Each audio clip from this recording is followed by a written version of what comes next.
യേശുവിനെ ഒറ്റിക്കൊടുത്ത യൂദാസിൻ്റെ മരണം വേദനയാണെങ്കിൽ അത് മറ്റൊരു തരത്തിൽ പലർക്കും ഉപകാരമായി മാറിയെന്ന് ബൈബിൾ പഠിക്കുന്നവർക്കറിയാം. മത്തായി സുവിശേഷം 27 അധ്യായം 3 വാക്യം മുതൽ 10 വാക്യം വരെയാണ് ഭാഗം. ഗെത്സമന തോട്ടത്തിൽ വെച്ച് യേശുവിനെ കാണിച്ചു കൊടുത്തതിൽ തനിക്ക് ലഭിച്ച ആ 30 വെള്ളിക്കാശ് മുറുകെ പിടിച്ച യൂദാസ് എന്തോ നേടിയെടുത്തതിൻ്റെ ആഹ്ലാദമുള്ളിലുണ്ടെങ്കിലും പിന്നീട് താൻ മനസ്സിലായി താൻ പാപം ചെയ്തു, താൻ പരാജയപ്പെട്ടു, ലോകത്തിലെ ഏറ്റവും നിർഭാഗ്യവാൻ താനാണെന്ന് താൻ തിരിച്ചറിഞ്ഞു.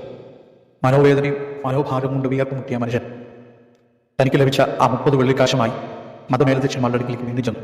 യേശുവിനെ മടക്കി കിട്ടുവാൻ കരഞ്ഞു, കാൽ പിടിച്ചു. ലഭിച്ചില്ല. തൻ്റെ ഹൃദയവേദന താങ്ങാൻ കഴിയാതെ വന്നപ്പോൾ ഉള്ളിലെ അമർഷവും വേദനയും ദുഃഖവും എല്ലാം കൊണ്ട് തനിക്ക് ലഭിച്ച 30 വെള്ളിക്കാശ് ദേവാലയത്തിലേക്ക് വലിച്ചെറിഞ്ഞു. തിരിഞ്ഞു നോക്കാതെ ഓടി. കയ്യിൽ കിട്ടിയ കയറുമായി എവിടെയോ ചെന്ന് തൂങ്ങി ഞാൻ മരിച്ചു. ആലയത്തിലേക്ക് വീണ് 30 കാശാണെങ്കിലും ആ കാശ് ആലയത്തിലെ ഭണ്ഡാരത്തിലേക്ക് ഇടാനായിട്ട് അവിടെയുള്ള ജൂതന്മാർക്ക് മനസ്സുണ്ടായില്ല. അവർ പറഞ്ഞു, ഇതൊരു മരിച്ച മനുഷ്യൻ്റെ കാശാണ്, രക്തത്തിൻ്റെ കാശാണ്, ഇത് ആലയത്തിലേക്ക് ഇടുന്നത് ഉചിതമല്ല. അവർ എല്ലാവരും കൂടി ചേർന്ന് പരദേശികൾ മരിച്ചാൽ കുഴിച്ചിടാനൊരു ഭൂമി വാങ്ങിച്ചു.